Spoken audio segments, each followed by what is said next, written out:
Hey guys, today we're talking about that weird thing you do at night. Yes, you, lying in bed, staring at the ceiling, suddenly ambushed by that time in ninth grade when you called your teacher mom in front of the whole class.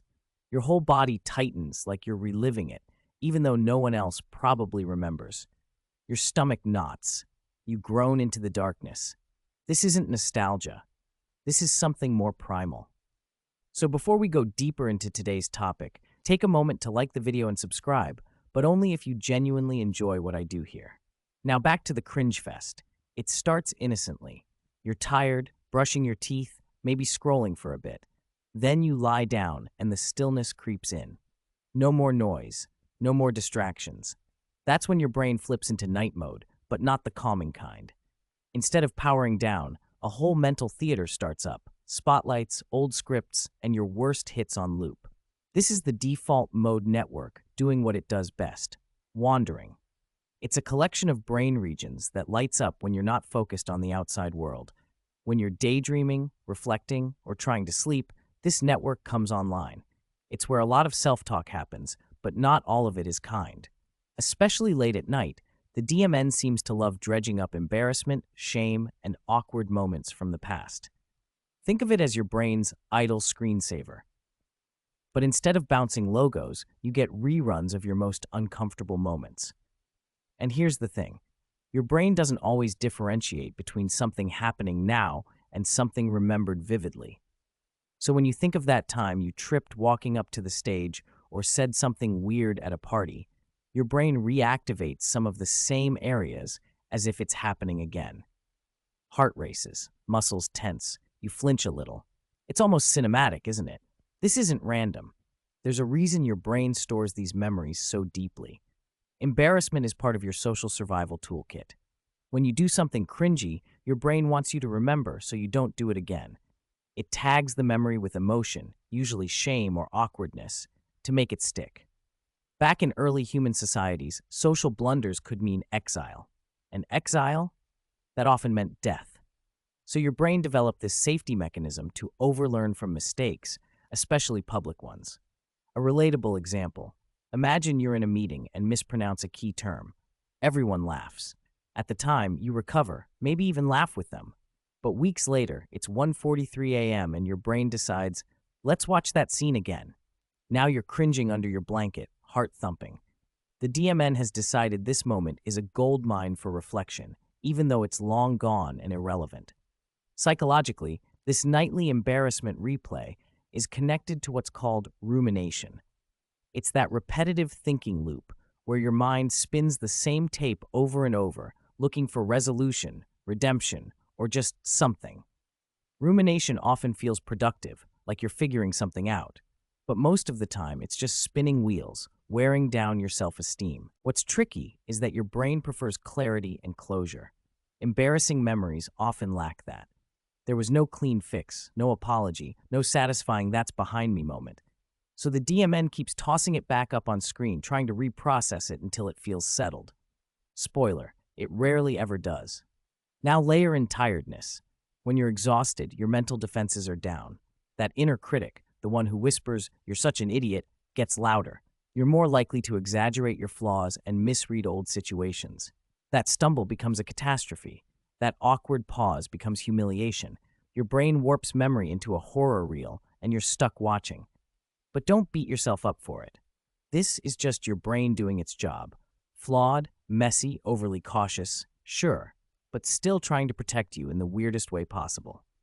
So now you're lying there, replaying that time you waved back at someone who wasn't waving at you. It's ridiculous. It happened years ago, but your brain won't drop it. Why?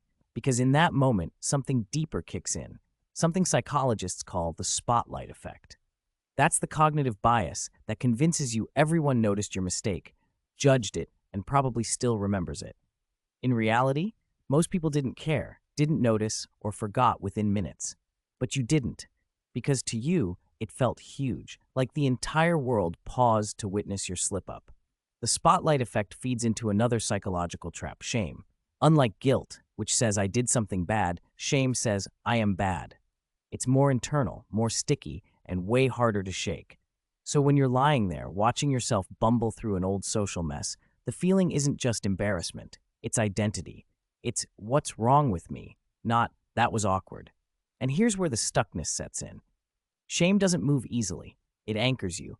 Instead of learning from the moment and moving on, you marinate in it. You replay it not for fun, not even to fix it, just because your mind thinks it's unfinished business.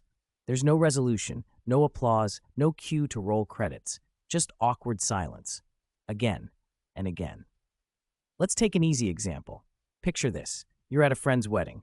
During a toast, you misjudge the vibe, crack a joke that falls flat, and there's this slow, horrible silence. Maybe one person chuckles, the rest sip their drinks. At the time, you recover. You tell yourself, whatever, it happens. But months later, that single moment becomes the scene. Your brain rewinds it like a security camera loop. Your voice, their faces, that glass clink, over and over. You might even try to talk yourself out of it.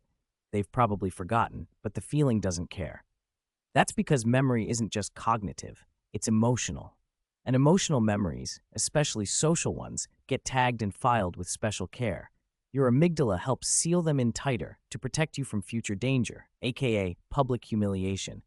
So your brain exaggerates. It zooms in on the worst frames. It tells you lies like, everyone saw, you always mess things up, you're so awkward. This is what psychologists call cognitive distortion, when your mind twists reality through a warped lens. Like a cracked mirror, everything looks a little more dramatic than it really was. But it doesn't stop there. Your brain starts linking events. One embarrassing moment connects to another. Suddenly, that weird thing you said at dinner 3 years ago is part of a pattern, proof that you're socially off. This pattern-seeking instinct is human. We crave cause and effect. But sometimes it's just your inner critic running wild, creating a false narrative where you're the punchline. And here's the kicker. The more you try not to think about it, the more it comes back. This is called the ironic process theory. When you suppress a thought, like, don't think about that awkward Zoom call, your brain keeps tabs on it, just in case. So now, it's primed to reappear. You push it down, and it pops up even stronger, like a beach ball underwater. So what can you do? First, realize that this is universal. Every person you admire, yes, even that confident coworker or the super chill barista, has their own secret blooper reel. Second, gently question the narrative. Are you remembering what really happened, or the version shame wants you to see? Imagine someone else went through that same situation. Would you judge them as harshly? Probably not. Lastly, try naming it. Literally. Oh hey, it's that memory again. Give it a silly title if you want. Toastgate 2019 or Wave Fail Chronicles. Humor shrinks shame. It adds distance. It reminds you that, yeah, you're human. You mess up, and the world keeps turning. The truth is, you're not broken for remembering these things. You're wired to care, wired to belong. And sometimes that wiring just gets a little glitchy at night.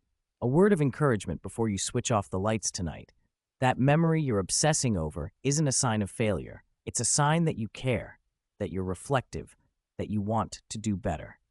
But don't confuse rumination with growth. Growth is kind. Shame isn't. Remember what Eleanor Roosevelt said, you wouldn't worry so much about what others think of you if you realized how seldom they do. And Maya Angelou reminded us, we are more alike, my friends, than we are unalike. Everyone trips, everyone cringes. You're not alone. So the next time your brain hits play on the blooper reel, smile gently and say, thanks, but I'm good for now.